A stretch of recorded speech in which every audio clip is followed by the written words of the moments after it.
welcome back to the Soundhole Podcast, episode 9. I am joined today by Cambridge music local legend Liam Taylor. He's okay. The cool thing is you said legend now, so that can go on Wikipedia because I didn't say it. Yeah. Oh, okay. Cool. I will personally update your That would be Wikipedia wonderful, page, thank you. and I'll add all sorts of fun stuff. If you could start the Wikipedia page, that would also be great because they know my IP address.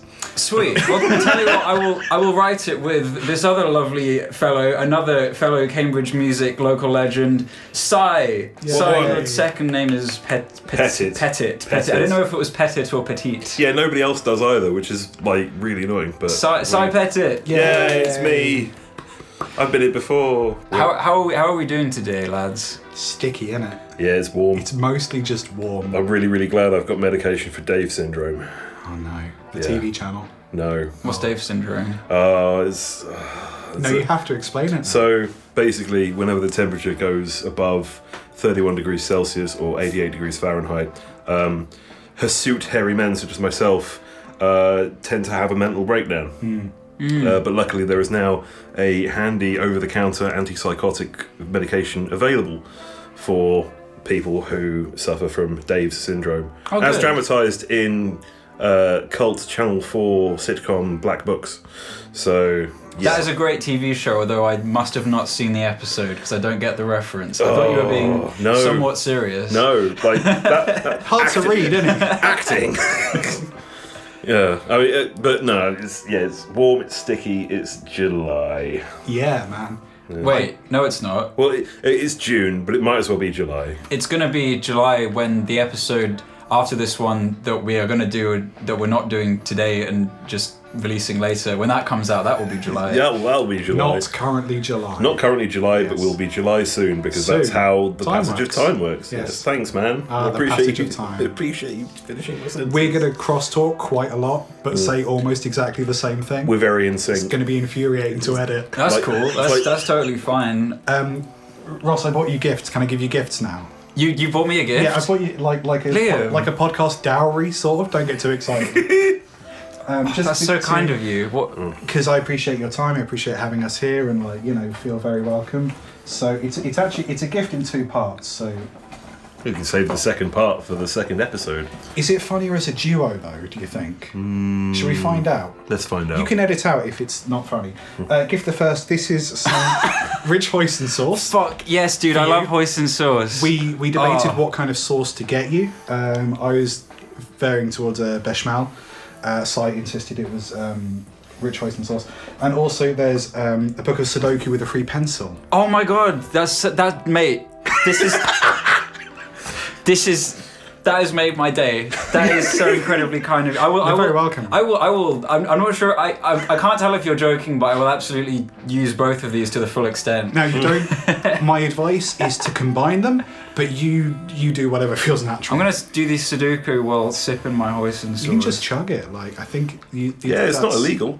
That's true. Yeah, I've done the same. That's very true. I've done the same thing with olive oil. Have you? Yeah.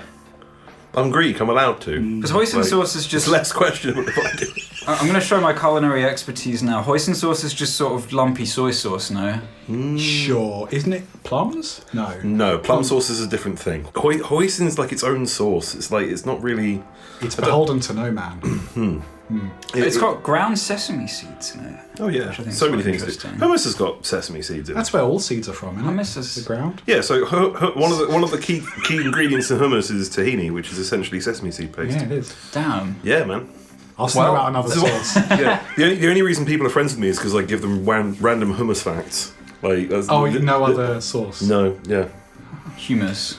Well, yeah, I can give them like tzatziki facts or tara masala facts, but nobody gives a fuck about those. So it's all just hummus. What's the other one that sounds like the courgette one? The courgette one? Aubergine. Oh, what? Baba ganoush? Baba ganoush. I was going to say Boutros garlic. That's no, former head secretary of the UN, yeah. Boutros Ghali. Yeah. Isn't Baba ganoush like a god? No, that's Ganesh. Oh yeah. No, yeah. But Baba ganoush is more of a Eastern Mediterranean thing. Wow. Yeah. So it's out of your purview. It's kind of like, I mean, I'm half Cypriot. That's more sort of like a weird mixture of Levantine, Greek, and various other people who settled there. I need to stress, this is us really trying to have a focused conversation about music. Yeah. Oh yeah, this is music, right? Yeah. We will get to the music. I'm still just. We've got time. It's fine. Yeah, I got nothing but time. I'm still just really taken aback But by the pure kindness you've just shown me, because I will cook with this, and I will do the Sudoku, because I haven't done Sudoku. You got to stay fresh in the brain, man. You got to give it a go. The main thing is the free pencil. We were blown away by the free pencil. Yeah, it was like, oh, we've got to get him that, so we've got a free pencil. So pencils don't grow on Ross trees. loves stationery. This is when you're like out and about and you need to just like address your Sudoku fucking fix. Yeah, every you know? now and again it's like, oh, I'm itching. I don't even need to get a pencil. No, so for me it's crosswords. Like, bastard. No. Like, just sake. That's good. Wordplay. Podcast. This reminds me, when I was a kid, I used to play that. What was it? Dr. Matey. What was his name? The Operation. on Nintendo DS. Oh, The brain training. Oh yeah, because he had Sudoku on there, and it was like the little the man's head. He'd chat to you and give you like brain teaser puzzles, and he'd tell you how old your brain was. Oh, and that sounds upsetting. Yeah. The idea is that you could, much like with Wii Fit, you could get fitter by playing the Nintendo Wii. This was like where you can get more, you can grow more IQ points in your noggin by playing on your DS. Well, yeah, was like, the idea. The idea is that if you keep your brain active, like doing sort of like puzzle solving kind of stuff, then it keeps you going. Yeah. In a way that I think makes sense. There was some. Don't quote me on this because I'm not a neuroscientist. Get your but quote there's a lot of like apparently evidence that points to like an inactive brain making it more likely that you'll eventually develop like Alzheimer's or dementia or something. I suppose it's like any muscle, isn't it? Yeah, so like doing even like playing video games and stuff, like because you're actively engaging with a thing, and like a lot of video games are just problem solving. Like you keep your brain engaged, and it just like reinforces neural pathways that, you know, because again a large part of existing is just problem solving. It's like I'm hungry, I need to eat, what do? I'll cook a thing. Like that is a problem that has been solved by you thinking in your brain. What's the problem that hummus solves? Hummus solves a problem of what to dip pita bread into. Lovely, okay, good. I think that's a you know. Yeah, no, that's good, because dry pita bread otherwise. Yeah. Because hummus is made from like, is it lentils or chickpeas? It's chickpeas, tahini, olive oil, lemon juice, bit of cumin. Yeah, cumin's good. Cumin's good. There you go. Yeah, no, that's like the basic ingredients. I don't think I've forgotten anything. So I don't want to like take control or anything, but there's. I don't like Spotify, but there's a feature with podcasts on Spotify where you can leave comments for like the host to respond to and stuff. I'd love it if people listening now went to the comments on Spotify and said how many more times they reckon hummus is going to come up in this episode. Yeah, make bets. At least 17. Could I'm be. putting that out there now. But that's a good bet, because we're what, 2, 3? About 4, I think. 4? Yeah. Damn. It's a lot of I hummus. reckon there's at least we've had at least 4 references to hummus so Because far. we're kind of still talking about hummus now. Yeah, but that's still part of the previous conversation, so I'd still say that's true. right, yeah. Okay. Yeah, but yeah. Another thing about sort of like, Here we go. I'm not talking about. No, see, I'm not even going to be talking about hummus. I was going to go back to the previous thing, but you know how like the whole brain training thing. Yes, yeah. And then like a lot of evidence suggests that creative endeavours are also very good for keeping neural pathways nice and tight. You know, like just keeping them going. I think musicians tend to, they can get quite old and still sort of know what's going on. Yeah, so man. Look at Keith Richards. He's still Keith sharp. Richard, yeah. No, Richards. What did I plural. say? You said Keith Richard. Oh, I'm sorry. There's more than one of them. Yeah, it's twins. Yeah. Yeah, It'd be the Keiths Richard. The Keith the Keith Richards. Yes. Keith Richards. Yeah, I mean, I'd rather be, playing guitar than sitting around letting my brain just calcify. Yeah. So it's probably a good thing to do that. Yeah, absolutely. But I mean, because music, that's how. Well, it's not how we met. That's how we stayed in touch, though, isn't it? I think. It's how we met again as adults. Yes. Oh yeah, how did you guys meet? Or start doing music? I was getting to that. General? I was doing a helpful little segue into that. I'll edit it. I love undermining a segue, I really do. So yeah, to answer your question, we were at primary school together. It was primary school. Primary school, which it was a primary school. You went to many, I went to one. Yes, I went to many. I was having a terrible time as a child. So I met Si at one of the primary schools I went to. We were friends there. I think we kept in touch like a little bit after primary school, but then not much stuff. It's hard to keep in touch with friends. And we sort of reconnected in our 20s. No. See, I always I remember this better than you do. So basically, my 18th birthday, I go to. I was living in Cambridge at the time with my mum because what the fuck else am I going to do? Exactly. And I was having an 18th birthday party, which was fun. And me and a few friends decided, let's go get some booze. Fuck it, let's just buy 2 bottles of Smirnoff and get absolutely trashed, because what else do you do when you're an 18-year-old, a newly minted 18-year-old? Yes. And it's just like, fuck it, let's go. So we went to the boozery around the corner from my house, just a little up the way. The important part is that you were working there at the time. I was. And I went in. Everybody else waited outside like bellends, because, okay, fine, it's my birthday, I guess I'll buy the booze. And Big Liam here, he was there behind the counter. I was just like, hello, 2 bottles of the Smirnoff, please. And he's like, hello, I need to ID you because it's my job. I'm like, yeah, okay, you do that, big fella. He's like, cool, I also need to ID all the people who are currently waiting outside that you arrived with. And like, well, fuck, that's not going to happen, is it? And he's like, well, it might. He's like, no, it won't, because I'm pretty sure, like, whilst they're all 18, none of them will have had ID on them, because nobody's that organised at that age. And it was like, oh, okay, well, fair enough, I guess. You still sold me the fags, though, which is nice. Well, it wasn't nice. It was not against the law. Oh, that's true. Well, you still have to ID me for the cigarettes, but like you. The thing to remember is that I hated that job, and the boss was legit mental. And it's very easy to say that your boss is mental. This person was 1,000% mental. This person paid actors to rob the shop with weapons. He paid actors to rob the shop with weapons. You ever seen a machete? They suck. That's really strange. No, it's really strange. And terrifying. I wish I knew that at the time, because I would have fake panicked and wrecked up the place. But hey, boss was a terrible person. So when someone's buying booze, you have to make sure that the group they're with all have ID as well, which seems really heavy-handed. But you don't want to lose your job or get fined thousands of pounds. So but apparently you can still cigarettes, and I don't care if you share them. True, but during this exchange, you say to me, "It's like, is your name Simon?" I'm like, "Yeah." Is your name Liam? I was holding his ID, looking down. Is your name Simone? It was something like that. Didn't know I was dyslexic until I was 32. True story. Fun. But I was like, I recognise you from that time we were briefly at the same school. How you been, buddy? And then it was just like, it's fine. And then you gave me really, really good advice about going to the offie up the road from you, because they don't give a fuck. They didn't care. So they got all of our business, because I was like, I literally can't sell this to you because I'm afraid of 1, my boss, 2, machetes. But you can go up the road, they don't care. Yeah. Or leave your mates in a car outside here, you go up the shop, they're not going to care. Bold of you to assume we had a car. Yeah, no, I was denied, but then that was fun. That was fun bumping into you. It's a fun origin story as well. Yeah, and then I went to uni for a couple of years and didn't get a degree because I had a nervous breakdown twice. And then I think I was it was at Q Club. The Q Club. The Q Club. I'm told about Q Club. The less said about it, the better. Okay.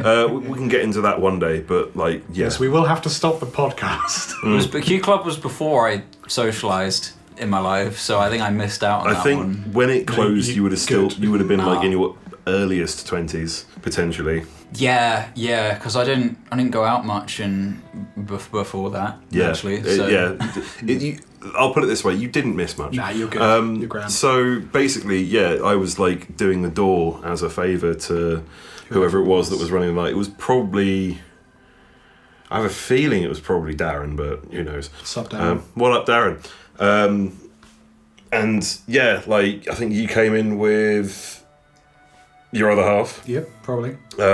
And we're like, hey, it's you. You still had that shitty goatee. I remember that. Shitty goatee. You had the shitty goatee. I know.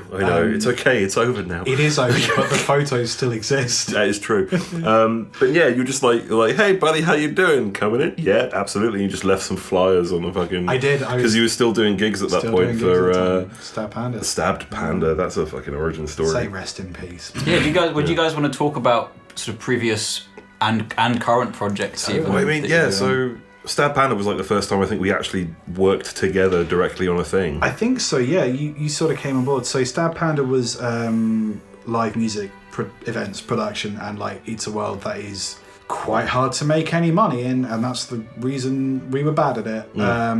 It was bollocks, basically. Yeah, but like for various reasons, it sort of stopped. We stopped doing the live events. We had some good nights, and you were involved with some of the good nights as well. We sort of transitioned into podcasting and a little bit of YouTube stuff, and this was in like the very early days of like, we didn't really have the word podcasting then, which sort of gives you an idea of how old we are. No, we did. It wasn't in like common usage. So like there was a show before Stabbed Panda which I and yourself and I think one other person were working on, and he was just treating it like an internet radio show, and then I think we were having a conversation with someone else and they were like, oh, like a podcast, and that was the first time I heard the word podcast. Yeah, I know what you mean, because podcasting... Because I used to listen to podcasts, because my dad would show me podcasts when I was a kid, so I was listening to podcasts in like the early 2010s, even maybe even before 2010. I used to listen to there was a website called Games Radar, which I think still exists. I used to listen to a podcast called Talk Radar. Lovely, yeah. And that was when I was like a really little kid, so I guess a lot of it probably went over my head. That was a very funny show. So I've been aware of what podcasts are for a long time, but I know what you mean, because podcasts is a more kind of recent cultural force didn't come into effect until it's like Hoover or yeah, you're right, because it was a term invented by Apple as like a unique a USP, a unique selling point for the iPods. It was iPod like broadcast. Yeah. So essentially like podcast, which is weird now because no one has iPods. No. So, but they still call it podcast, and it's at no point been a broadcast because it's a downloadable. Yeah. But because the thing is, like, they were always called, like, things of that ilk always had, like, the cast suffix. Yeah. It's just that previously they'd be tied to, like, RSS feeds. Yes. Which is another thing that I think is, like, you know, antiquated Web 2.0 bullshit that isn't really used anymore except as, like, a back-end kind of deal. It's very much used for podcasting still. Yeah, well, that's confusing because then there's the service called RSS, which is not necessarily related that much these days to an RSS feed, but it's more of like a catch-all, because this used to be on RSS, but then I couldn't be bothered to pay the like $12 a month. 12 fucking bucks? What? Yeah, it's an open standard. It should be free. Like, you can, but it was good because it gets it on everything. But now I'm just like, I'll just Spotify and YouTube it for now. So yeah, we were uploading to MixCloud for this client, and I think we started MixCloud for Stabbed Panda Presents, which is like not dissimilar to what we're doing now. I think it was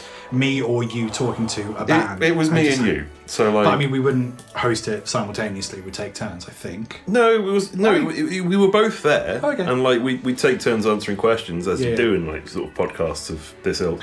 But it was more of a chat with like somebody about their various musical endeavours or art kind of stuff, and it'd sort of be local to. Well, it was local to Cambridge because quite frankly we couldn't afford to fucking bus people in. But it was cool. It was super like informal, but I think bands sort of really enjoyed it. We met some cool people. Yeah, nobody ever said they hated being on it, and like we did have, which is important. Yeah, we had some funny moments with. Oh god, my favourite of all time was it the? Is it the Projectionist and the Sugar Alternative? Yeah.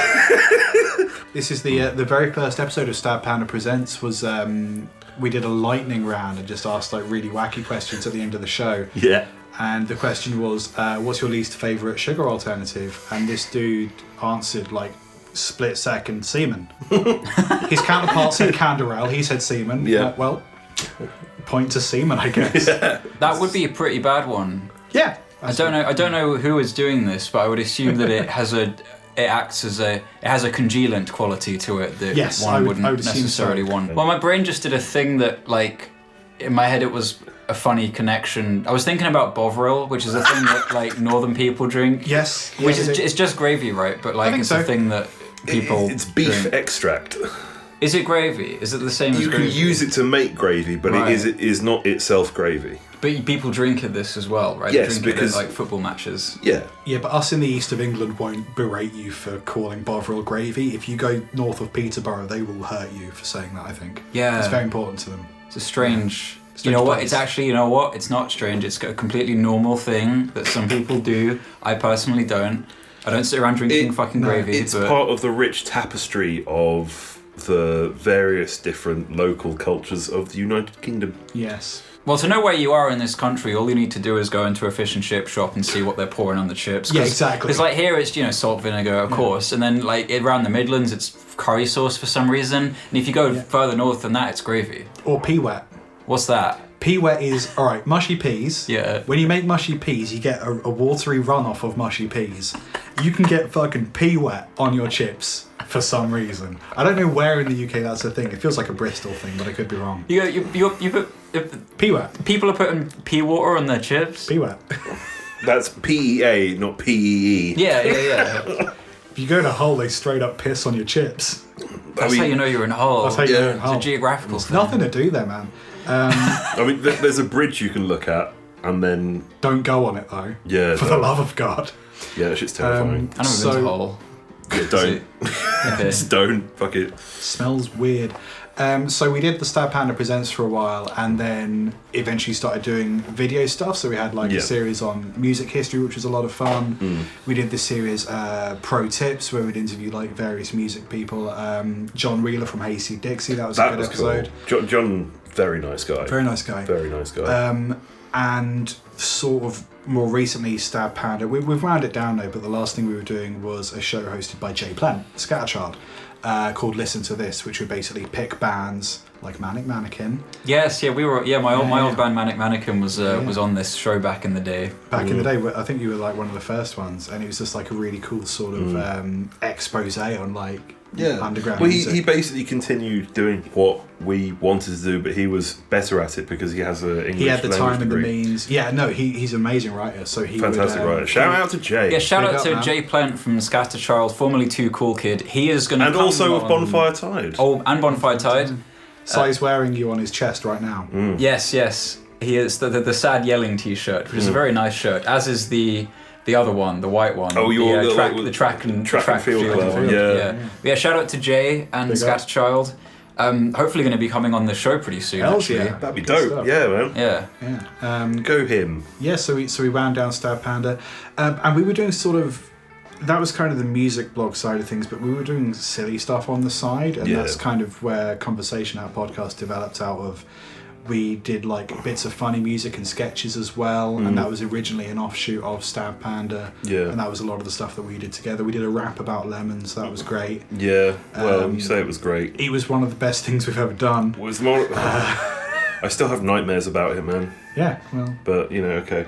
if you do a little Google for "Would you like a lemon?" Was it freestyle or did you plan this? No, it was very well written. It's some of my good. finest It was work. very hastily written, but written nonetheless. Yes. The words were placed on the paper for us to read. Yeah, that as was the style at the time. Yeah.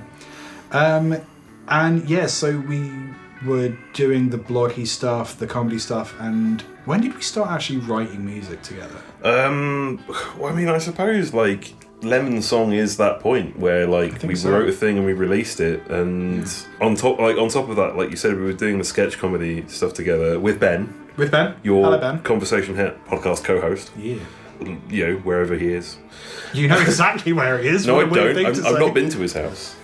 It's in the north, man. They do things with chips up No, there. it's in the it's in the east. It's in Norwich. But to get there, we go what direction? Shut up. Oh, Shut up. Norwich is far to the north. Far north. Far. There's to the nothing beyond there other than trolls and Hull. north. And King's Lynn. Yo. Oh, we don't talk about King's Lynn. No.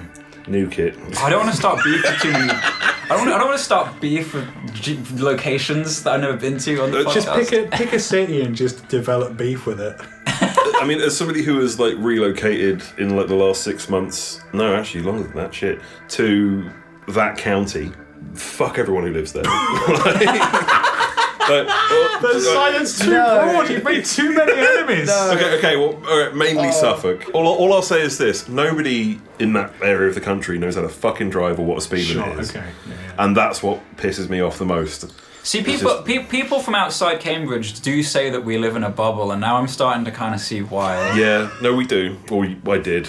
Because we keep picking fights. Yeah. It's not even that. It's like I think like the smug sense of superiority that like Cambridge somehow breeds just kind of permeates into everything.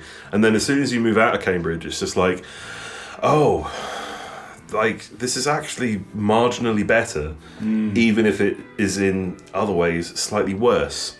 So actually, this is preferable. There's an inherent moral high ground that comes with just giving away more than half of your income for rent, though, right? Yeah. You know, Yeah. So I paid to be here. Unbeatable, because in London they got higher wages, right? So you know, fuck those guys. Well, it's because they've got this whole like, here you can have an extra £2 on like your minimum wage job, like as like the default. Because guess what? Living in the capital's super fucking expensive. Weird. The problem is that like Cambridge itself is of a comparable expense, without any kind of additional compensation to alleviate that expense. It's really cool.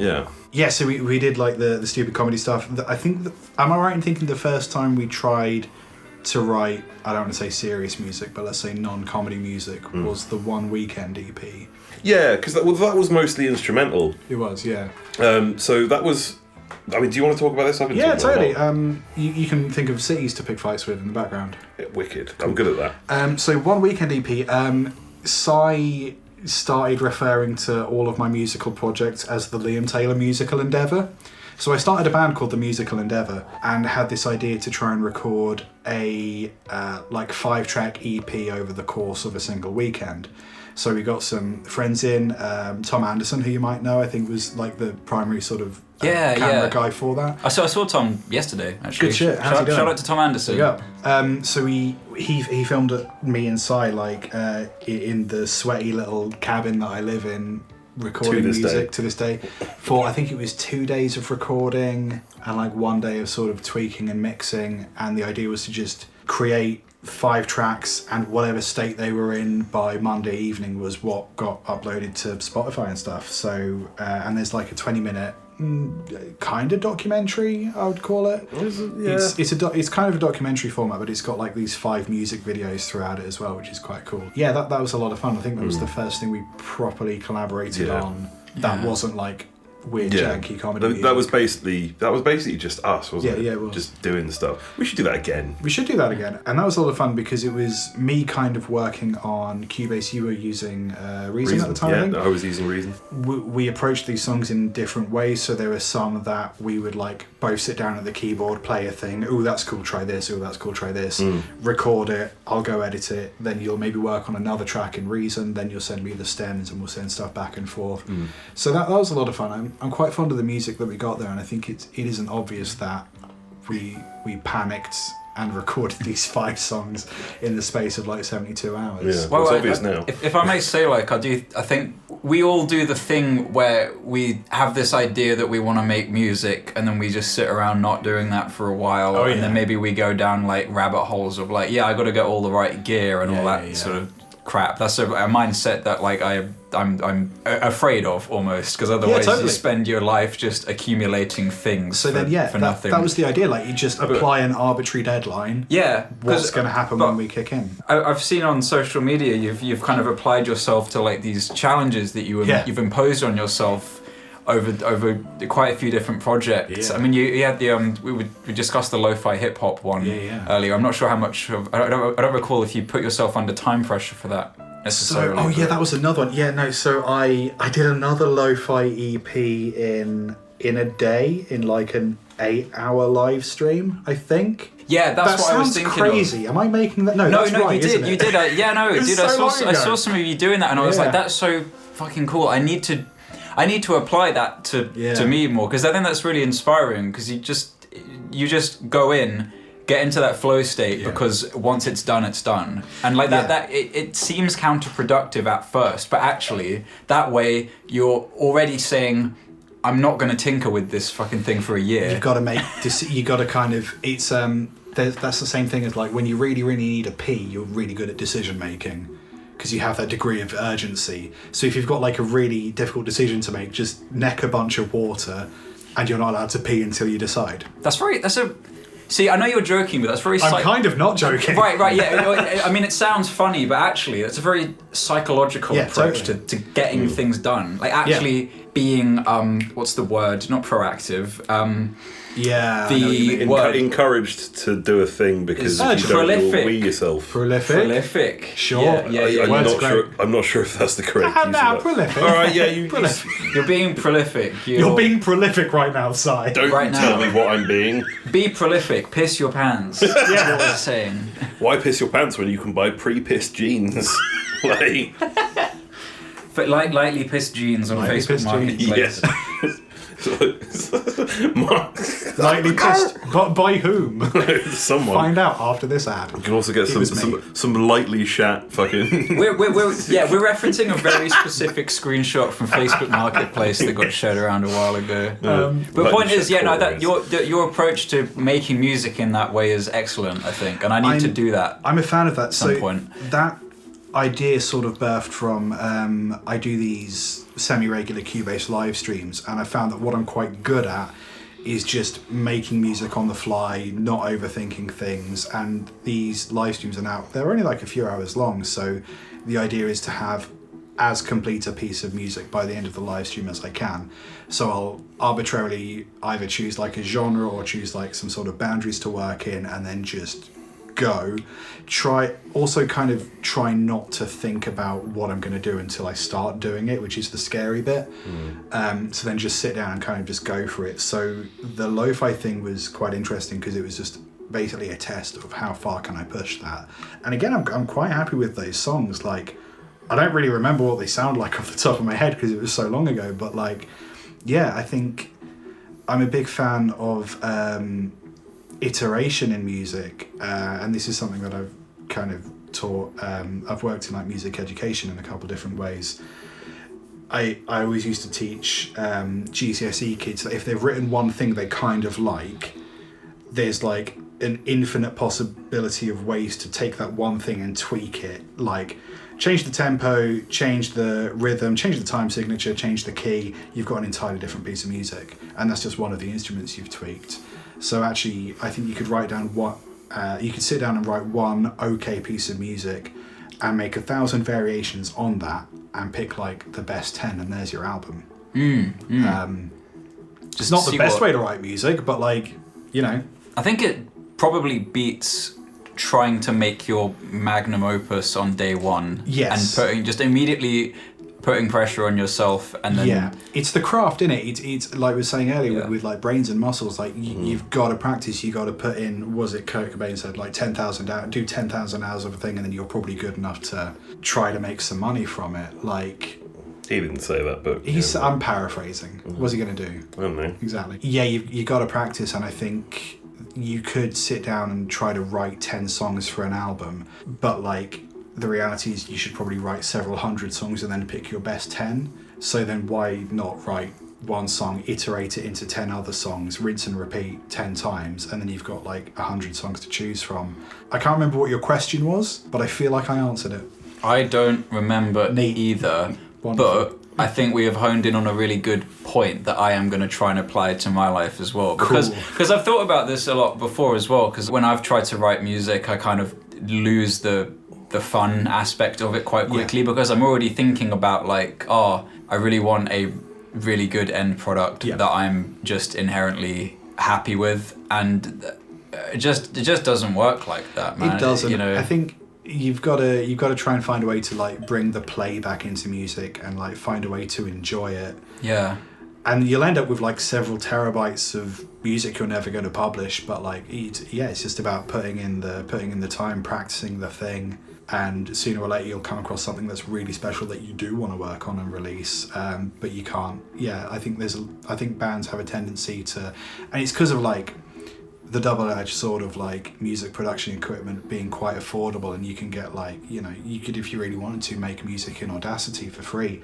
Like, sitting down and thinking, day one, I need to write my magnum opus, like you said, without putting in the time and the practice, But I totally appreciate the pressure of like wanting to be good at something immediately, especially because when you see someone really good at music doing really good music, it looks like they're not trying, which is like the ultimate betrayal of like looking up to someone like, I want to do what they do. No, it turns out it's hard. So it can be really off-putting to go through the process of sucking for a while. Yeah, or just being okay with making things that you think are simply okay. Yeah. Because in my own sort of writing, I've thought like, okay, I'm gonna make some funk beats, for example. Lovely. I never released them, but I made a bunch of them, and I really liked some of them. Yeah. Some of them I simply thought were okay. Yeah. And that's part of the curve, though, Yeah, totally, right? yeah. I just bin those ones. They're fine. Yeah. But I needed to make that so Yeah. I could move on to making the next thing. Totally. Which could be an idea that I actually use one day. So. And like okay music still has its place. Like in my day job, I do like freelance marketing and stuff, and quite often I'll need like some boring corporate background music, and wouldn't you know, I have several terabytes of that just from me trying to do a cool thing, it not working. But actually, this is kind of vibey, so it could sit behind dialogue or an interview or something quite comfortably. Yeah, Like, yeah. There's always ways to repurpose stuff.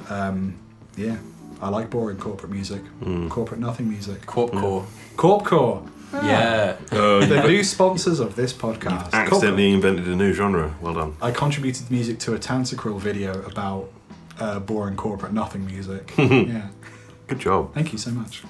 He's a nice man. He's a lovely man. If you guys are okay to, shall we talk a bit about an upcoming release that you guys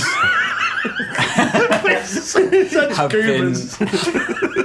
I learned it by watching you. Yeah, good. An upcoming release that you guys have been working on together. Would you like to introduce this? I mean, I was going to, but now I'm thinking maybe you should introduce What if we it. introduce it in sync? What No, if- it's a terrible idea. No, I'm it sorry. won't happen. Yes, so we've been working on an EP sort of for the last year, question mark. 3 tracks. It's called Kicking and Screaming. The band is called Blue Alatar, which is a Tolkien reference, don't worry about it. So Blue Alatar has sort of been around for a few years. I think I started it in like 2008 or something. I started writing, so ages ago, started writing music for what I wanted to do as like a epic cinematic rock anthem with synthesizers and shreddy guitar solos and lots of nonsense. 10 years later, I finished that album, which is, I think, one of the reasons that I really like short frame time deadlines now, because otherwise I will take 10 years on something and still not be like really happy with the end result. Yeah, you've been down that I've done road, that. and It's not. There's nothing there for me. So yeah, Irradiated Hamster Alert came out in 2018, and that sort of was quite sort of bombastic and over the top. And I think off the back of that, I wanted to sort of do something like a little bit different. So I've released like kind of worldy, folky, cinematic instrumental rock, sort of, what's the word, with no real sort of schedule, infrequently, no real schedule to it, and sort of reached a point where I realised I feel like I've kind of tapped, I'm hitting the top of like what I can do with this by myself, so I want to sort of cast a wider net, get some people involved, maybe even write some non-instrumental music. I know, gasp indeed. So I started writing. It was going to be an album, and we were going to have half of the songs as vocals, half instrumental. But like, I don't know if you're familiar with the way the music industry is, but albums sort of don't work anymore. So yeah, you're right to make that point. I totally Hell. I am someone who specifically mostly just listens to albums and releases back to back, and people tell me that albums are dying, and at first I was like nah, and then my band released an album, and now we're just doing singles, and I'm quite happy about it. I mean, we'll do another one, but you know what I mean. Now I'm like, okay, yeah, there's not that much bang for your buck when you just release an album full of stuff really that tricky. could have been multiple releases. Yeah. The thing is, like, I like listening to albums as well, but we're musicians, you can't sell your music to musicians. They don't want to buy your music. They're musicians. Yeah, Why would exactly. they? Can't afford to buy They it. can't afford. They're musicians. They have no money because they they spent all their money on that studio for some reason. So like artistically, albums should totally still exist, but like as a marketing asset, you are better off releasing 10 singles than you are an album, especially when no one knows who you are. So yeah, I scrapped the idea for an album. So we have this EP, which is coming out 2nd of July, called Kicking and Screaming. Si is singing on it and playing baritone guitar in some places. Yeah, and mostly singing. Most prominently singing. And we've got some other collaborators I'll talk about in a bit as well. And we have some other music probably releasing this year, some of it instrumental, some of it not.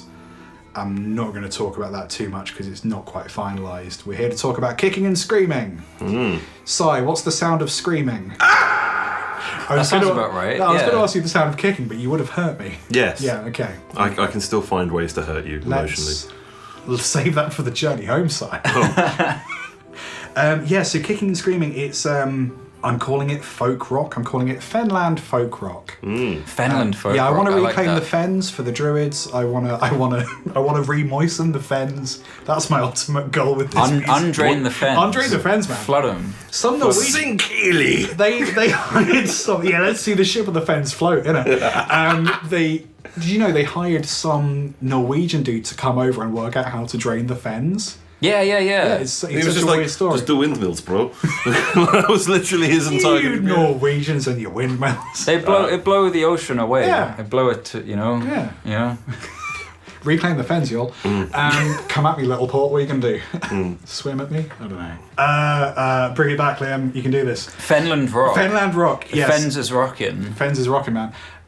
So it's 3 tracks. 2 of them are about me quitting a job. One of them is a love letter to boomers. And 2 other songs, No Thanks to You and Look You in the Eyes, are both about quitting a job I hated.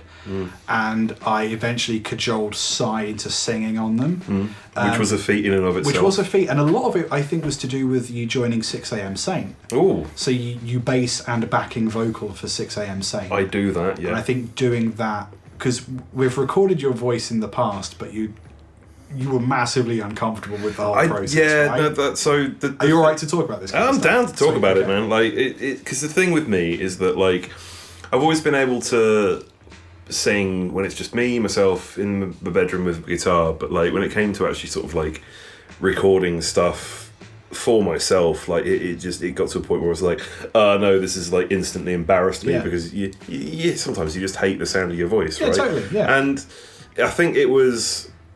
Yeah, a large part of that was 6am Saint and the previous band I was in, shout out to them. But yeah, a large part of it was basically just me learning to be comfortable with how I sounded, which sounds like it'd be like the easiest thing in the world. Absolutely not. But yeah, exactly. Yeah, It's very much a case of just like, oh, I can do this. I've just got to convince myself I can do this. Yeah. And a large part of that was doing more live vocal performances, not even necessarily as like a prominent part, like in 6am Saint.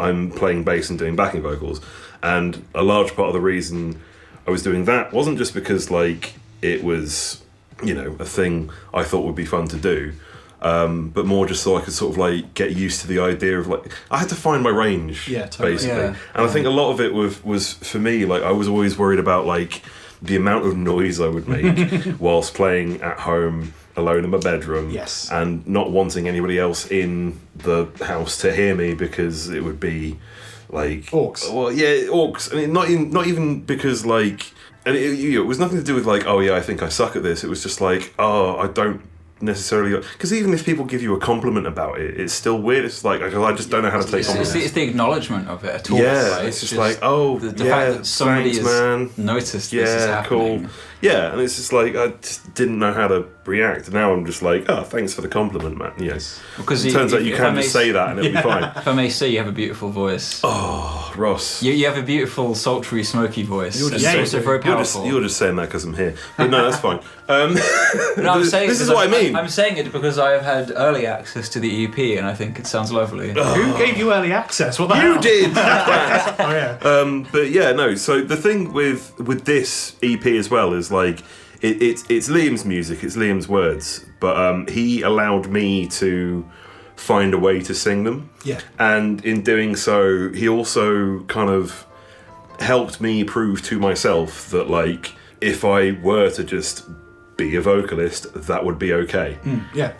Because, like, I like playing guitar, I like playing bass, because those are things that I definitely know I can do. Yeah. Whereas when it came to the singing, like, I'd only ever really sang whilst playing guitar, so doing, like, just straight up vocals was not like an unfamiliar experience to me, because I've recorded stuff for myself in the past. But I think when Liam's in, like, recording engineer mode, he's very, very good at, like, getting the best out of me, mostly just because we've known each other for so long, but also because, like, he knows, like, he knows what to tell me to get what he wants from me. What he wants from me, I'm talking about you in the third person, sorry. I'll leave. Is like, it was what I wanted from myself. So the two things there just kind of aligned, and that was, like, a nice little boost, I guess, to my ego. But it was also just, like, a fun project. I think a lot of it was also because, like, the pressure wasn't on me to, like, actually write the songs. So they're not my words, I just sing them. And I think a large part of that is the reason why I was able to just kind of, like, go for it in a way. Yeah, because I think another thing as well people don't always mention is, like, when it's your words that you're singing yourself, like, there's a lot of it's going to be intertwined with you personally, like that's an expression of your being. So it's like two ways in which you're just kind of going, like, bleh to the world. And that's it's a huge, like, vulnerability. Like, it's incredibly difficult to sort of, it almost offloads the pressure to be like, oh, I'm fulfilling a role for Yeah. this other Yeah, purpose exactly. that isn't entirely self-directed. and ironically, I think it's, or maybe not ironically, I don't actually know what irony is. It's kind of allowed, like, me to sort of just belt it, basically. And I think because I hadn't really done that in that capacity before, it like I said, it sort of proved to me that it's possible for me to do that, and like, that was a huge thing.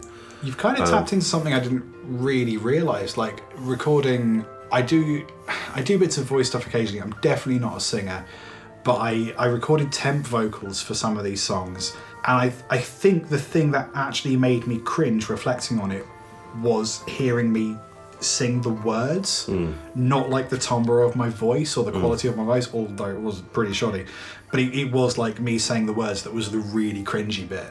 I sort of never really realised that. So kind of offloading the pressure of the meaning of these words, that's someone else's problem. Like you can, like you say, just belt the songs out. I never really thought about that, but that does make total sense. And you're happy with it, so, like, ultimately, like, happy? well, you said so. Nah, I'm happy. I'm proper happy. Oh, good. I am. There we go. We've got it on. We've got confirmation of it.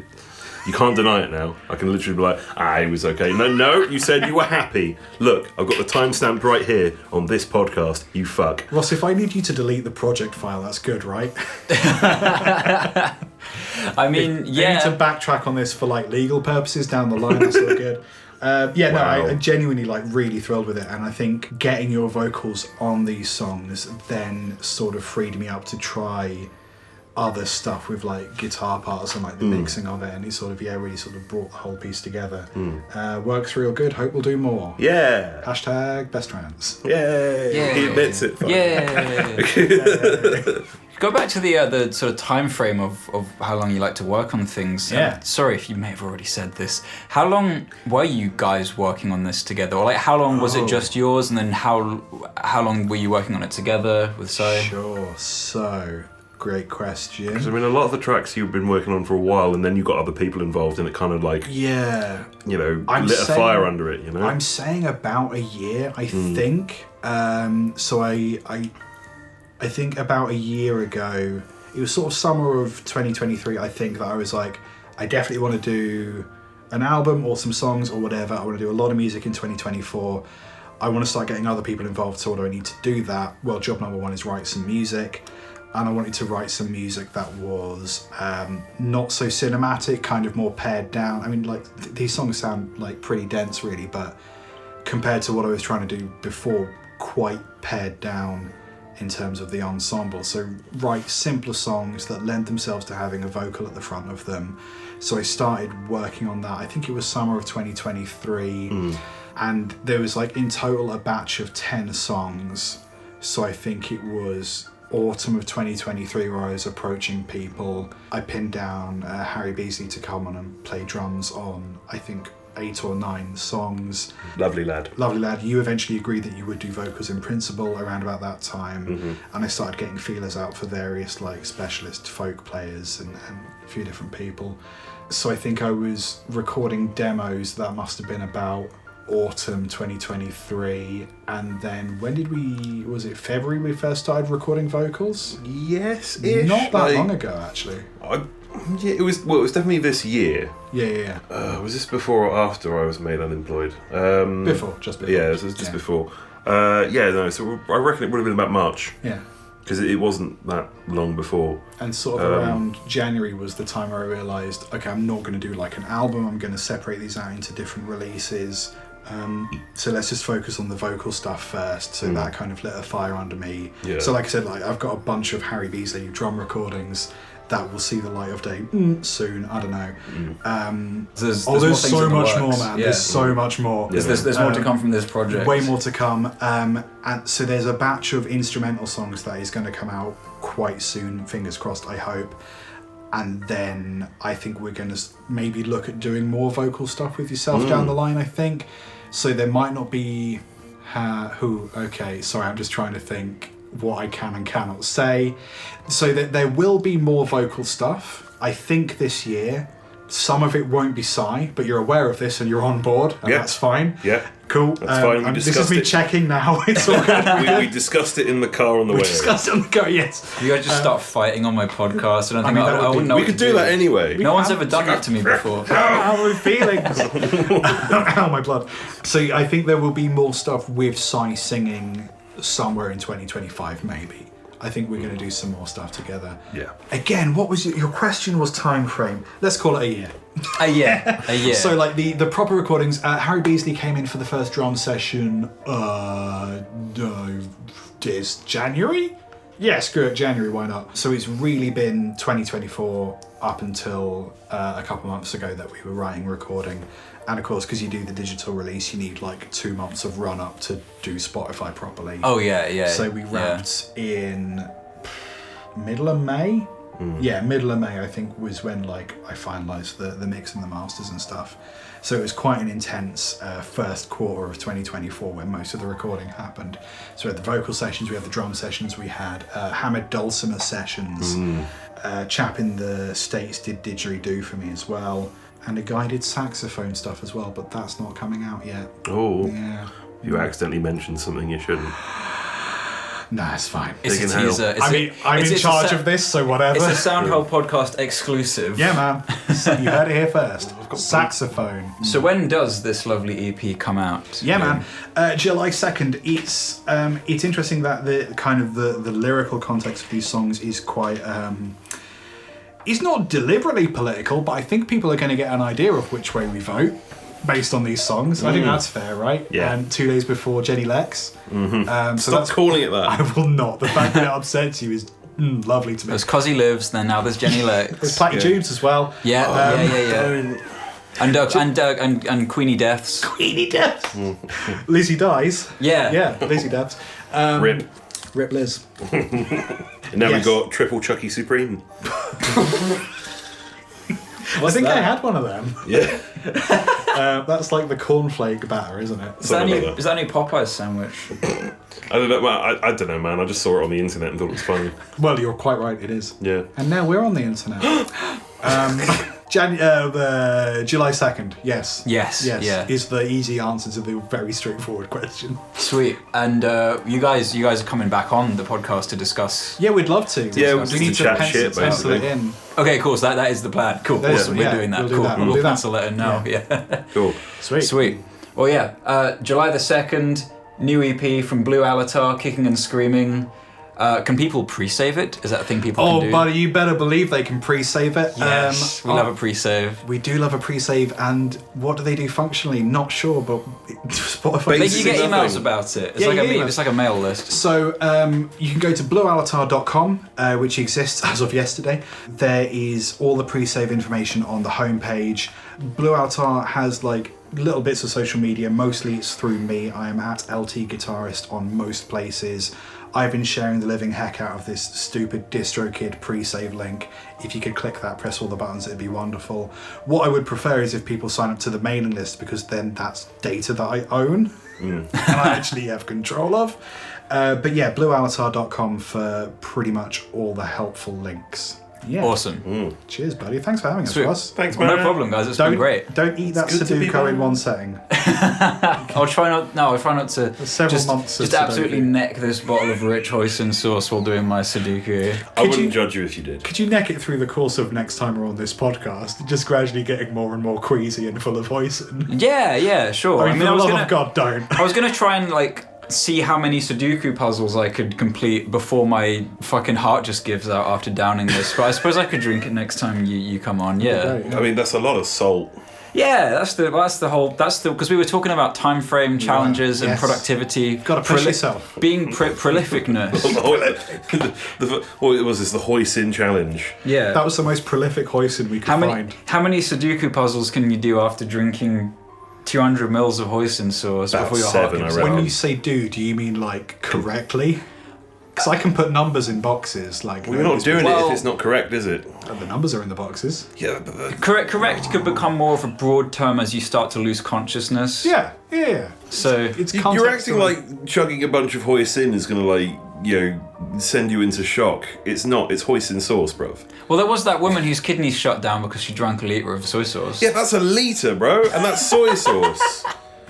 yes, soy sauce is a bad yeah, no, idea. soy sauce is just like, you know, ridiculous salt content. Do Like, you know you're you in can, the if you've got shock. hiccups, if you down 8 kilograms of barium, it removes the hiccups because you'll die.